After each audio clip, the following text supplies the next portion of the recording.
คลิปนี้นะคะพามาดูวินาทีชมพู่นะคะสวมเสื้อแชมป์โอร์แลนโดนะคะนี่นะคะบรรยากาศเนี่ยดูการแสดงความดีใจนะคะ react แต่ละภาพนะคะ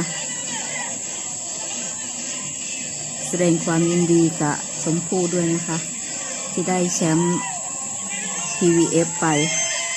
นี่นะคะบรรยากาศการเฉลิมฉลองชมพู่ได้แชมป์ MVP ไปด้วยนะคะนี่นัดนี้นี่นะคะแชมป์คนแรกของเอเชียและแชมป์คนแรกของคนไทยนะคะถ้าเกิดว่าชอบคลิปนี้ฝากเพื่อนๆช่วยกดไลค์กดแชร์กด Subscribe ด้วยนะคะสำหรับคลิปนี้สวัสดีค่ะ